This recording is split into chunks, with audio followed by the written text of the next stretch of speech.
At MedStory, we take privacy seriously and follow all healthcare privacy laws. Some details may have changed to protect confidentiality.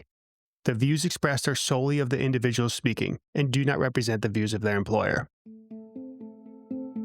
I remember the lowest point of that entire year was when I was pushing a dresser against my door to keep my children from coming into the room. And I just remember listening to them. They were banging on the door, "Mommy, Mom." And I opened the panel, which, by the way, was on work-life balance. And I get the first question, which was, "Dr. Landry, can you tell us how you figured it out?" And I remember thinking, this is insane. Welcome to the MedStory podcast, where we share the stories of the greatest minds in science and medicine. I'm Spencer Locke, and on today's episode, how Dr. Adaira Landry, an emergency room physician, Harvard Medical School mentor, and Forbes contributor, learned to set boundaries in a world that constantly asks for more. Dr. Landry's journey began with skipping grades and entering high school at just the age of 12. Her path carried her from UC Berkeley to UCLA Medical School, and later on to the emergency rooms of NYU and Bellevue. She rose to leadership in residency education and served as a mentor for Harvard Medical School, and became a Forbes contributor sharing lessons on medicine, mentorship, and mindset. But behind the accolades came burnout, motherhood, and the relentless pressure to keep saying yes. And through it all, she discovered the real balance doesn't come from doing more, but comes from knowing when to stop. This is a story about motivation, boundaries, and redefining what success means when you spent your whole life chasing excellence. Her reflections are going to remind us that even the most driven among us need permission to pause. And that, my friends, is where our story really begins. I want to go back all the way to the beginning because you have a really interesting childhood, having started high school, I think, at 12 years old, and it was clear that you were really motivated. So is there a time that sticks out in your mind from childhood that kind of you can point to that made you who you are? I think this question is really great because it makes me think about motivation and where it comes from. And, I might be able to inspire or to educate or inform my children to things, my mentees to things, but I can never give them my motivation. It's encoded into you. And so for me growing up, I was always a very motivated person. And my motivation really was grounded in academics, I would say more so. I wasn't very athletic. I wasn't really great with social circles. So I wasn't always occupied by friends or dating. That just wasn't me. It was always books. And so I learned to read. I would read books all the time growing up. And I just found that my strengths were in academics, and I leaned into that. And it became kind of addicting. I mean, I think when you get this sort of reward of an A or 100%, you just keep chasing it, right? Like any other thing. If you're into finance or if you're into sports, for me, I was interested in just how much can I learn? How well can I perform? And I was really motivated to do well in school. And so I think what ended up happening was, even at a young age, I tested in early enough so I didn't have to go to kindergarten, and I started first grade and then did well on my standardized test in sixth grade. So then I skipped seventh grade. And that's ended up how I started high school at 12. But it was really funny because I went to high school and I remember starting with Spanish 1. My first class was Spanish 1. And I was in that class with a high school senior who was 10 years old. And I remember sitting right next to this guy, and he looked so old. I mean, he had a full beard, and he was just like, "How old are you?" And it was only at that age that I realized, oh, wow, I guess I am quite young. But I wasn't really doing it to impress other people. It was always just this internal drive. I was very motivated to learn. And I think that's a very core principle because as a parent, like I said, and as someone who does a lot of mentorship and coaching, I can't give someone my motivation. I can only expose them to what I think that they're capable of doing. I love this. And I think this is where we can dive into the nature versus nurture debate here, because it sounds like you're saying there was some innate thing in you that was motivated, but do you feel like there was anything as far as with your family or your environment that also contributed to that when you were young? Yeah, I mean, I didn't grow up in an environment where I was surrounded by doctors and lawyers. I mean, most people don't grow up in that environment either. But I did grow up in an environment where I saw relatives struggle with their own education, their own employment, their own health, issues with the legal system. I remember at a young age, seeing people go in and out of jail and just thinking to myself, I want a different life. I was really inspired by my parents who, at the time when I was in high school, I think my dad, he did not finish college. He went to a community college but never finished. And then my mom had a high school degree as well. And so there wasn't really anyone laying down the pavers for the path as far as like how I can get into college. But I think I had parents who were very interested in my own education, and they worked 2 jobs to put us in private school. So it was really just a lot of context of there are people who care about me and are invested in my future. I'm being exposed to paths I don't want to take. And it just so happens the thing that I'm really good at, which is studying in school, could be a way out. So I think, I'm a hyper rational person. I think I probably was born that way. It just seemed like a logical path to stick towards school and go to college. Okay, that makes sense. So while you were at this phase from, birth through high school, at this point, did you know you wanted to become a doctor? My mom growing up used to always like hold up my hands and be like, you have the hands of a doctor. You have the hands of a surgeon. She would always tell me that. And she ended up putting me, I remember, in piano when I was like 3rd grade or younger. And the idea was like train my fingers for medicine. I mean, she always had this belief that I should be a doctor. I think when I was growing up, I wanted to be a lawyer because I loved debating things with people. But it wasn't until college, I was on my way to a class and I saw someone laying on the floor and people were surrounding him. I went up to the group and I saw that he was not well. I didn't know anything about what was going on, but I just asked someone, hey, go get help. They ended up calling 911. And while we were waiting for 911, I saw on his bracelet that he had the word diabetes on it. And I knew a little bit about diabetes. And at this time, I think I was like 16 years old. And I knew a little bit about diabetes, but not enough. So I was like, I don't know if I give him sugar or if he has too much. So I just held his hand and waited until the ambulance arrived. And turns out this gentleman was actually in my class. And a few days later, he's back in the classroom and I show up and there's this massive bouquet of flowers on my desk and a really wonderful note that said, thank you so much for being there for me. And I was like, wow, I didn't even really do anything. I just held his hand. A few years later, I was in the dorm, or in an apartment rather, and I was cooking using like hot oil. And I reached over and the hot oil splattered all over my arms and my chest, like my torso. And I remember laying on the floor with these like 2nd degree, some small 1st degree burns, like in excruciating pain for hours by myself crying, just thinking to myself, oh my God, I wish there was someone here to comfort me. And I always think back to what Barry experienced with having someone there when he was feeling terrible and what I experienced as far as being on that floor for hours until my roommate came home in so much pain. Thinking, wow, like there really is a difference when you can be there for someone. And so that was really the turning point for me where I could really see how much impact a physician can have when I had that little glimpse of caring for someone and the perspective of what it's like being alone while in pain, while afraid. I want to zoom in to the first story of when you saw him and you went to hold his hand. What were you feeling during this moment? What were you thinking? I mean, I think I grew up around very compassionate people. So I think I was just channeling the energy that they had poured into me. Even though my parents had very little, they were always so supportive of our well-being, not just our physical well-being, but our mental health, our, academic careers. So I think it was just a matter of doing what seemed natural because that was what I was exposed to. And it was also like, sometimes just doing what you can be enough. And so I was really not sure again as far as what treatment he needed, but he just seemed like he was alone and afraid. And the least I could do was offer reassurance and let him know that the ambulance is on their way. And it was, to me, such a small thing because, like I said, I've been exposed to that sort of behavior before. It wasn't until I came to that classroom and I saw those beautiful bouquet of flowers. I was like, oh, wow, this really impacted someone more than I had even imagined.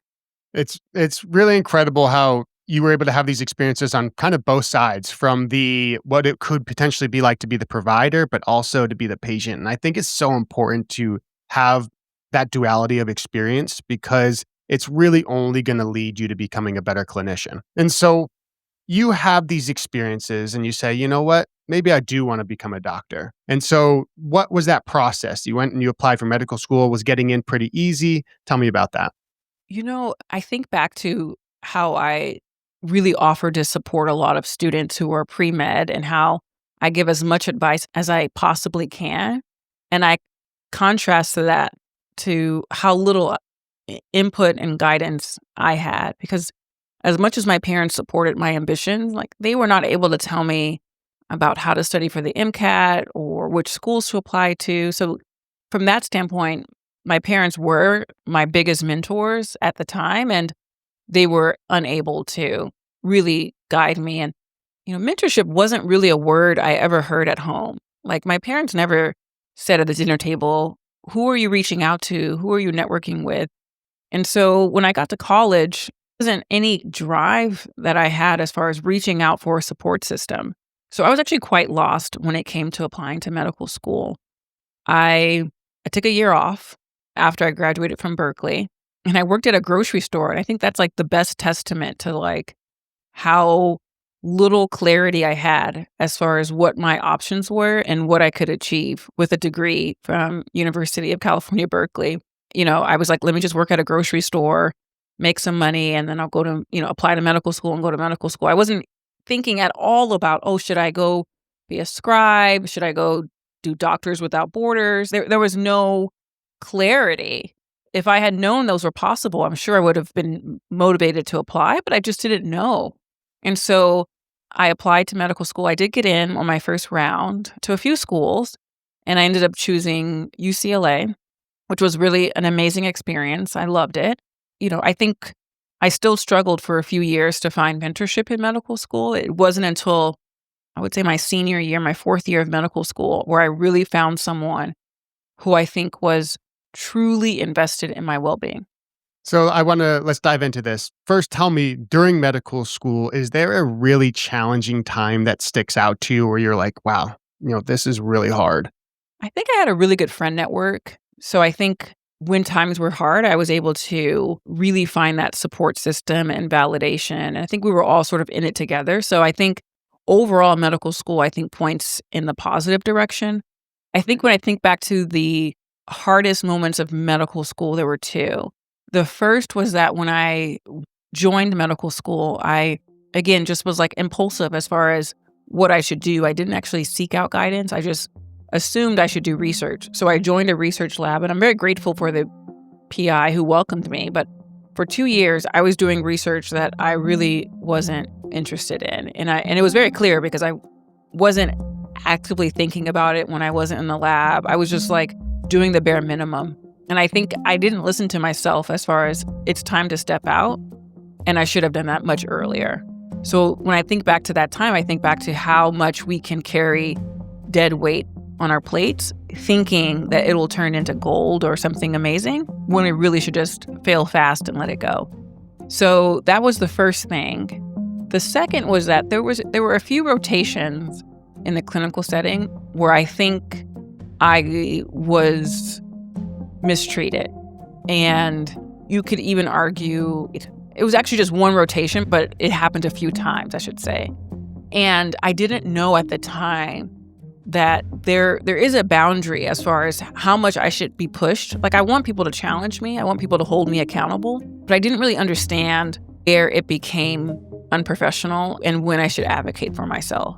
And so I think going back to that time, I think about vulnerability and how I think in some ways it's a strength, being open to learning, being open to judgment and feedback, but also how it can be totally abused by folks who are in a higher level of order or further along the development chain. And they can use that to, take control, embarrass, Is that something that you're willing to dive a little bit deeper into? Because the only reason I ask that is because there will be other medical students that listen to this that probably are going through a similar situation. And sometimes it can be helpful for them to hear those experiences, but only if you're comfortable telling it. Yeah, and this is the thing when it comes to being mistreated at work, is that sometimes there are these like blatant moments where someone uses, an obviously toxic word that we would all agree upon as a slur or offensive. It wasn't so much that. It was more like feeling invisible, saying something and it not being acknowledged during rounds, or being asked to do things that are not within the description of a medical student. So I remember like constantly being asked to go get lunch for the team. Doing it every once in a while is totally fine, but I think it was taking out a lot of time from my education experience to the point where now I wonder if they were just trying to get rid of me, the whole rotation for an hour and a half while I'm walking to go get the food and walking back. Like that's what we consider scut work. And I think I was scutted out too much on this particular rotation.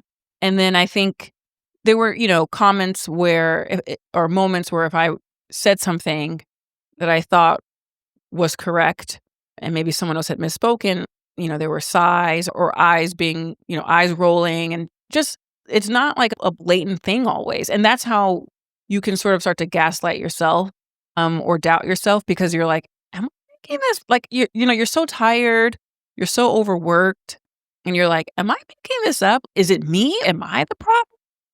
And so it becomes quite challenging when it's not so blatant. I mean, it's hard in both directions, but it's really hard if it's like just this like sense of unwelcome of, we don't want you here. It's amazing how we can be in these situations and come up with every internal justification of, oh no, that probably was okay. Maybe I'm making this up. But then later down the road, as you look back and reflect on that moment, you say, actually, that wasn't right. But that's hindsight. It's always going to be 2020 as we look at things like that.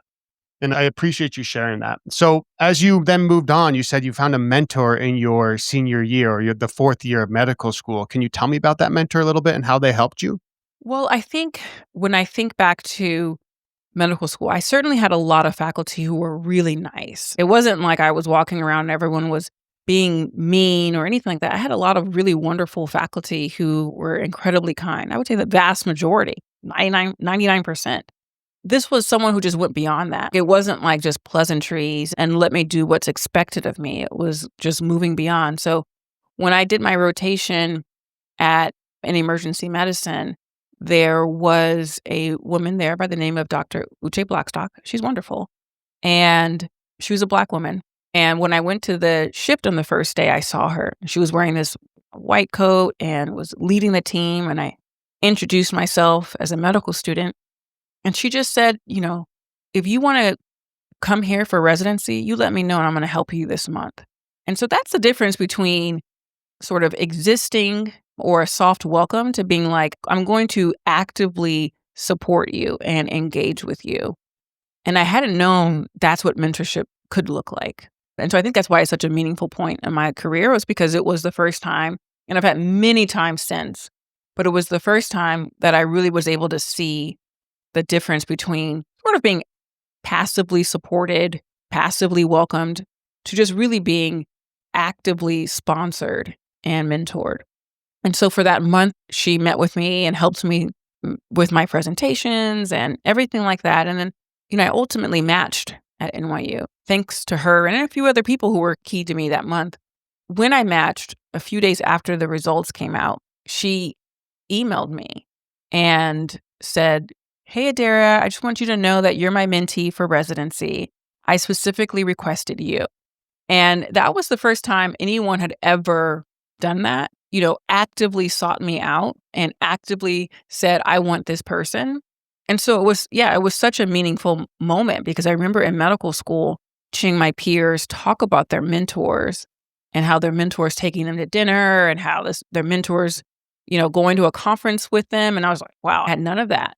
And so I didn't know what it felt like until that moment. While it was happening, while she reached out to you, were you able to identify it? Wow, this is really cool. Or was it after the fact when you realized how big of a role she was playing? No, it was really cool, and I saved the email. I purposely moved it to save forever, my save forever folder, because it was such a shock.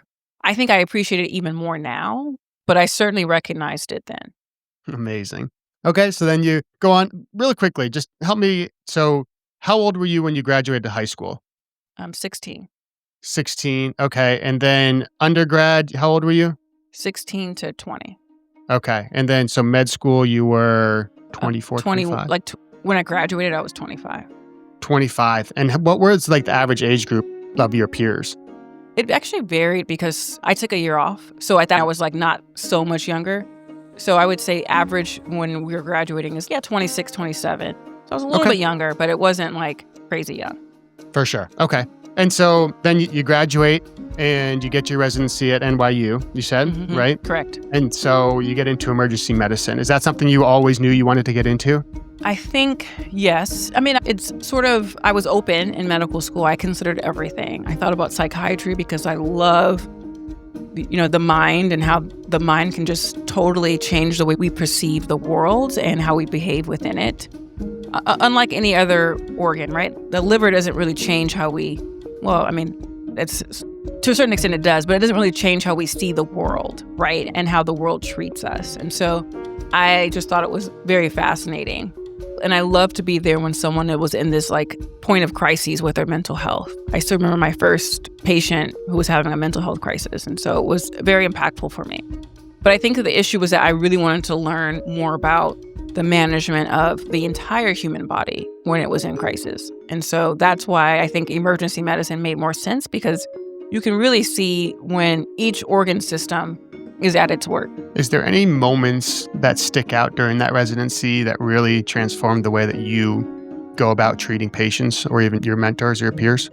Oh, wow. So many. I mean, I did residency at Bellevue, NYU. Bellevue, they're both amazing, but Bellevue was a very unique place in that it is just the diversity of patients you will see in one shift is incredible, because you're in New York, but also because so many patients will literally fly from their home country, land at JFK LaGuardia with literally no money except the money that they would use for the train or the taxi to get care at Bellevue.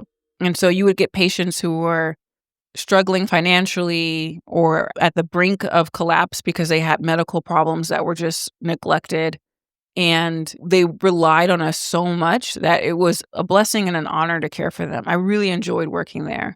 I think that's what I take the most from it, is that there are some incredibly vulnerable populations in this country who really just need services that, I think are readily accessible just down the street. I remember, I guess if I had to pick one particular point where this really solidified health disparity, we had a patient who was undomiciled, meaning so he didn't have a home house.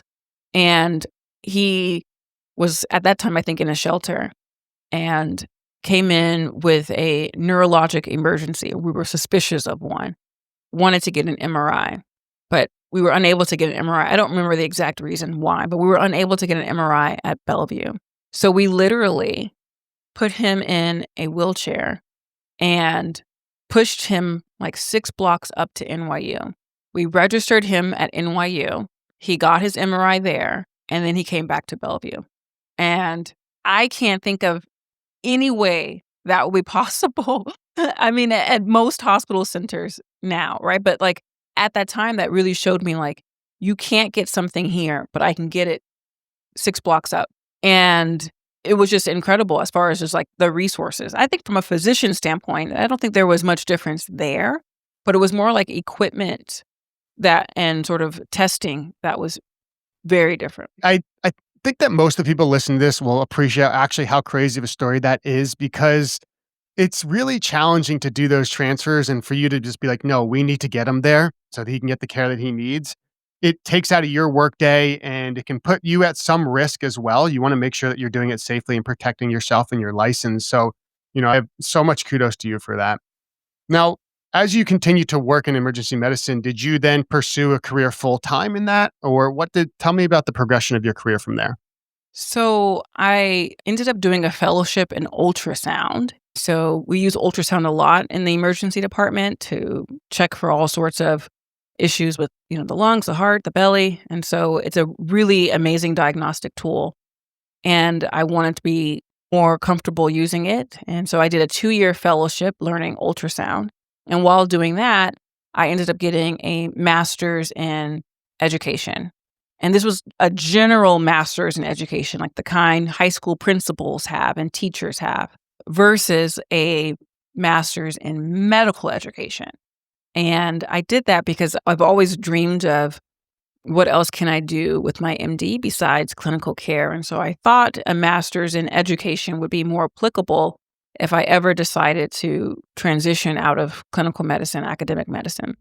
And so I ended up doing that master's. I focused on technology, education, and innovation, sort of like the business of education. Took some classes at the business school. It was great. I did that for 2 years while I did the fellowship. And then shortly after, went into residency leadership, helping train emergency medicine doctors how to become full-time, independently practicing attendings. And I loved that job. I did it for 4 years. And simultaneously was at one point in time a fellowship director for ultrasound, and then also simultaneously an advisor for the medical school at Harvard Medical School. So this was probably my peak stress level in my entire career, was when I had 3 different titles that most people would only have one at a time. Was there ever a moment where you felt that it was too much and you needed to start setting some boundaries? The entire time. I would say especially that 1 year where I had all 3, it was too much. And I think I hit my breaking point when I was invited to do a panel. This was like 2021, 2020. I was invited to do a panel, and it was a panel at 6:00. And at this point I had 2 children. Like, they were maybe 3 years old and 1 year old. They were young.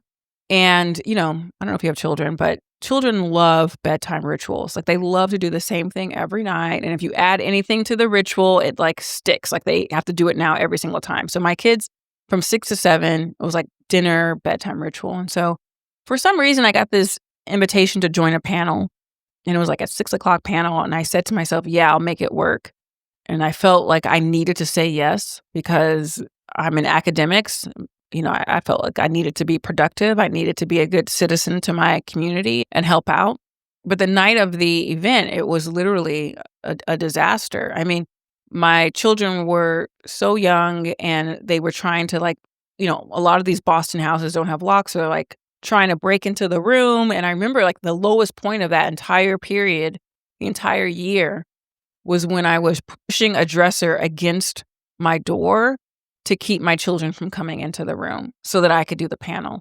And I just remember listening to them. They were banging on the door, "Mommy, Mom." And I opened the panel, which, by the way, was on work-life balance. And I get the first question, which was "Dr. Landry, can you tell us how you figured it out?" And I remember thinking, this is insane. Who am I here for? Am I here for my kids who are screaming? No. Am I here for myself, who's completely distracted? No. I'm not even really fully paying attention to the panel, so I'm not here for them either. My boss doesn't know I'm here. Who am I here for? And it was at that moment where I was like, this is just total chaos. I decided to set my first boundary, which was that I was not going to have meetings from 6 to 9 p.m. because that's just protected time, and I need to have space from work. And I thought, wow, I'm actually might get in trouble for this. I don't know. But to be honest, no one noticed. My boss was not losing sleep over this. I got no emails. No one called me into their office. And when I saw that there were no ramifications, I extended that boundary to no work on weekends, no meetings on weekends. And, I thought, again, wow, what if I get fired? What if I get in trouble? But to be honest, the only thing that happened was that I had less resentment for my job. I resented my job less because I had to alone to be with my kids. I didn't feel like I was juggling 2 or 3 things at a time. I felt like I wasn't being cornered into, oh my God, I have to do this thing at 7:00. I was able just to say, no, I'm so sorry, I can't. I'm with my kids. And I felt like it gave me so much more confidence to really set a boundary once I saw how much it made me love my job when I actually had space to be with my family. I love this story so much. So is this one of the precursors that end up leading to the book that you published, Micro Skills, Small Actions, Big Impact? Or where does this fit into that? That was around the same time, but definitely before. It was definitely before. So Micro Skills, Small Actions, Big Impact was a 3-year journey that started after this. I had been wanting to write a book for, at that point, like a year or so. To kind of give context as to why writing is so important to me now, I kind of have to go back in time just for a brief moment. So remember when I got accepted to Berkeley, I didn't mention this, but I was accepted with what I like to call an asterisk. They said, we accept you to Berkeley, but you have to take this remediation English writing course. We're concerned about your writing abilities. And so I took this course with many other students who were students of color, English second language, third language. So it really spoke to me as, hey, this school views me as not able to write in this language well. And it was a message that it felt personal to me, and it affected my confidence. So much so that when I finished that semester, I said, I cannot take English 1B at Berkeley. I'm going to take it at a community college. So that's actually where I was on my way to when I found that person laying on the street. I was on my way to my first class for that writing class at the community college. Wow. And so I thought to myself, I'm not a writer. I'm just not a writer. And would only do writing when it was clearly assigned and mandatory. But otherwise, I would never wake up and want to write. And I think it really was a big hit on my confidence when I was accepted to that and when I had to take that class. It wasn't until George Floyd was murdered, so 2020, when I was so bothered by the fact that, in the ER, we sedate, restrain patients all the time. And of course, it's not the same as being on the street. I've never murdered anyone. I've never seen anyone murdered. And so I just wanted to write an article about how we need to de-escalate. We need to teach police officers how to be more equipped to de-escalate. And of course, I'm very grateful for them risking their lives. But this was something that was like a pinpoint moment where I was like, okay, I think I'm going to actually speak up on a gap for this. So I joined a few other people in an article. We actually ended up getting that article published in USA Today. We wrote that article on a Monday. We submitted it like Wednesday, and it was out that Thursday or Friday. I'm just making up the days, but I'm just trying to speak to that was how fast it happened, like within a single business week. And so I became immediately addicted to that sort of fast-paced writing. And I started to learn how to write. I started to learn how to read. I took a bunch of writing courses and built the craft. And, the reason why I bring this up is because many of us think that there are some intrinsic skills that we just can't learn, like public speaking, like writing. But these are actually skills just like basketball or tennis that if you really study it, you can become much better at it. And so I think that was inspiration for me to start writing as much as I can. So I joined a bunch of writing teams. One of those people I teamed up with is Dr. Risa E. Lewis. She's a great writing partner. We started writing articles together, and I liked the relationship a lot. And so a book just seemed like the next natural step. And so how did you guys come up with the title? How did you come up with what you were actually going to write the book about? So where was I in life, basically, when this book came out or came to be? I was actually on maternity leave. I had just had my third baby, and I was sitting at home thinking, wow, I have given so much of myself to this family. Not in a resentful way, but I was just like reflecting on that. And, my time, my career has taken a hit. My body is very different. And I'm very blessed. How lucky am I to have 3 wonderful children? But I thought to myself, what have I done just for me? I know that's very selfish, but I was like, what have I done just for myself? And I knew that I loved writing. And so I thought to myself, why don't I try to write a book? And at this point, it was just me by myself. And so I started reading about how to write a book, watching YouTube videos, literally when my child was asleep, midnight to 3 a.m., she would sleep. And so I would be online watching YouTube videos on how to publish a book, how to get a book deal, how to get a literary agent. And so I learned that all by myself these late nights. And I thought, wow, this is a lot of work. I need a writing partner. And so that's when I thought about Risa E. Lewis, and I invited her and she said yes. As far as the book title, we went back and forth on if this should be a book for women doctors, young women. And we really wanted to break into this mold of, women can write books for everyone and women can write business self-help books for everyone. And so we wanted something that was going to be, again, for that lay audience. It kind of goes back to when I got my master's. I didn't want to narrow myself too much, just like a master's in medical education. So for this book, we wanted it to be for the wider audience. And micro skills is not a new term. I remember when I was in residency and I was learning how to do a critical procedure, they taught us micro skills. This is how you hold the needle. This is how you hold the wire. This is how you thread it. This is the angle to use. And so this idea of like when you're teaching someone something, you can get as minuscule as you want as far as these like little small fundamental building blocks. And as you learn those small building blocks, you can become better at the entire skill. And so many of us have large goals. And when we think about these large goals, like I want to have a startup, I want to have a podcast, they can seem so overwhelming. But if you were to break it down into the smallest fundamental bits, right? Like first, I'm just going to look at what is the best microphone to buy if I'm going to have a podcast. I'm just going to study that first and make this like sort of checklist of all the small things you need to get to your goal. It becomes a lot less overwhelming.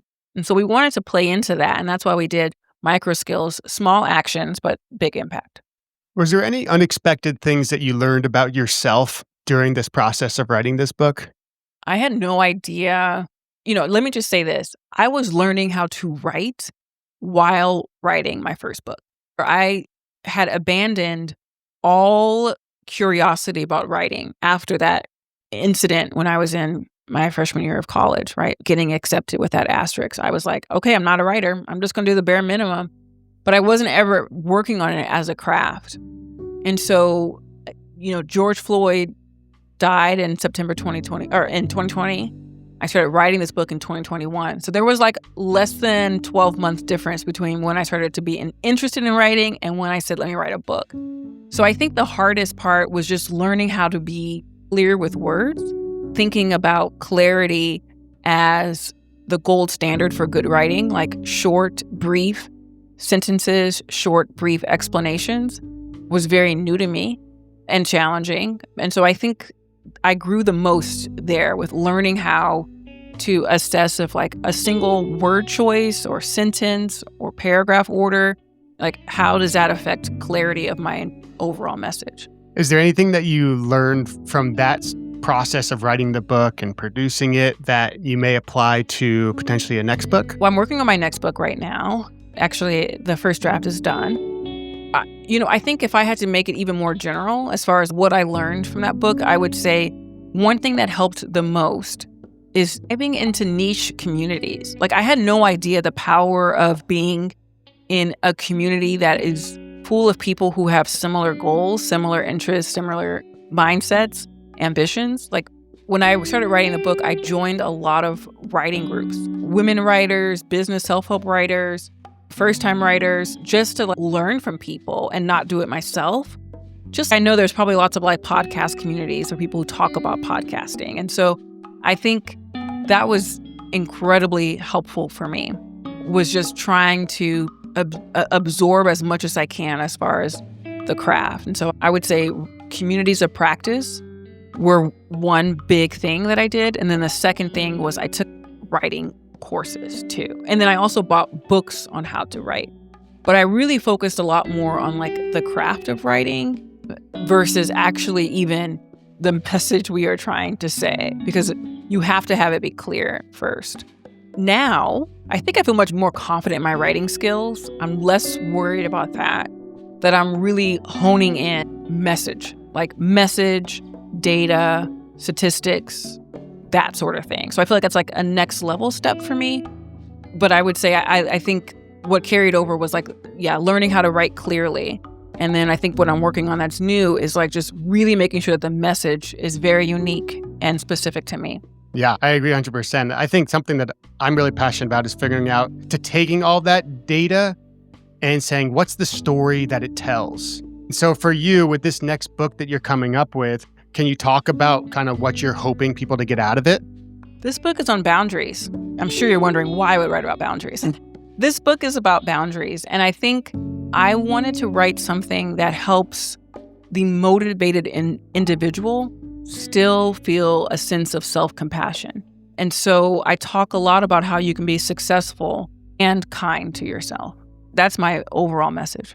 I love that so much. I'm excited to read that whenever it does come out. When is it? Any idea when we can expect to have access to something like that? Wouldn't it be great if it came out at the end of 2026? But I'm going to suspect beginning of 2027.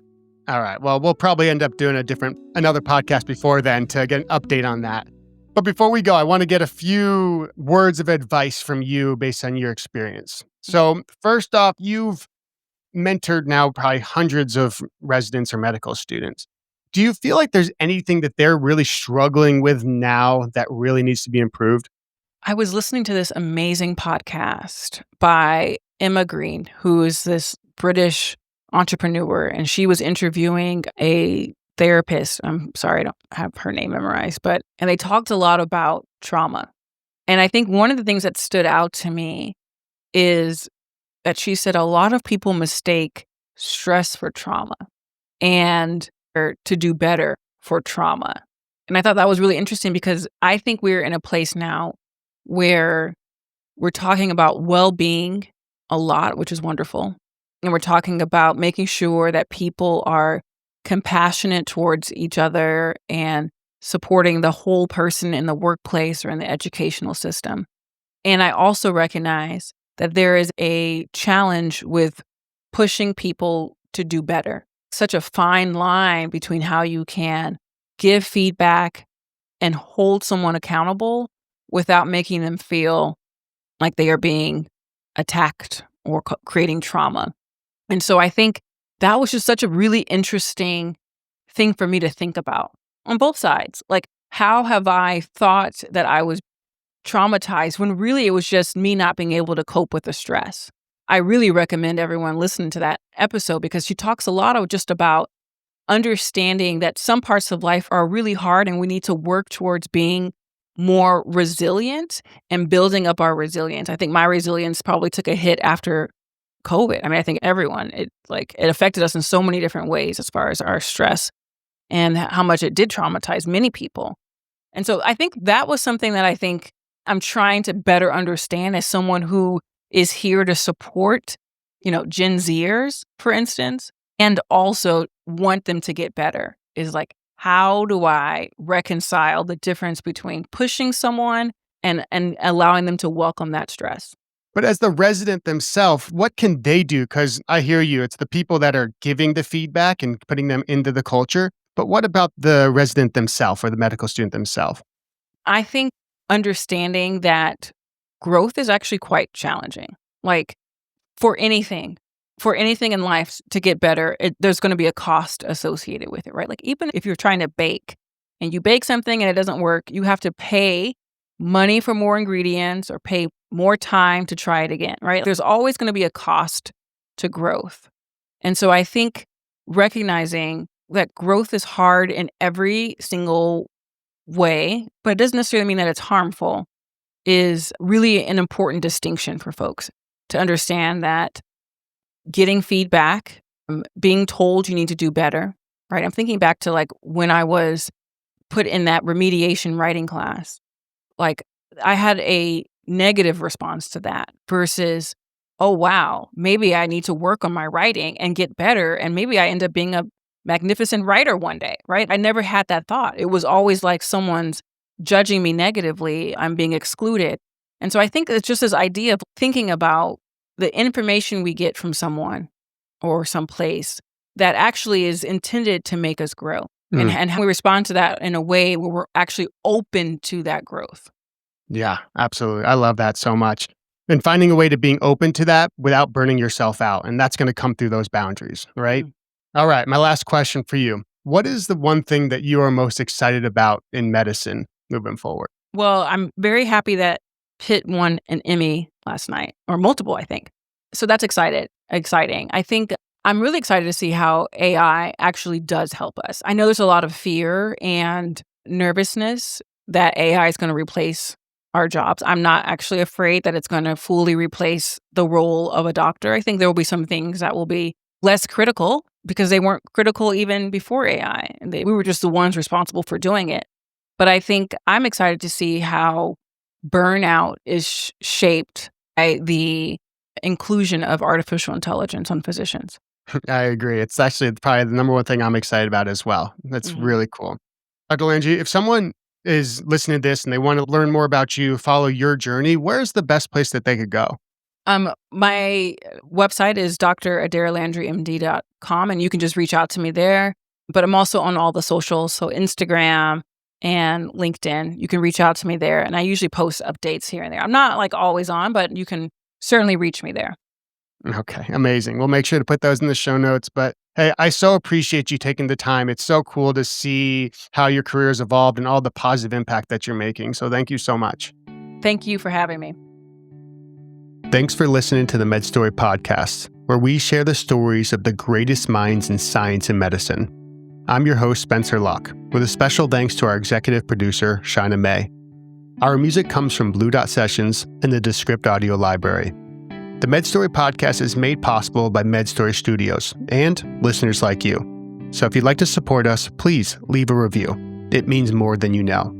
And if you have a story to share or want to produce a podcast of your own, reach out to us at info@medstorymedia.com. We'll see you in the next episode.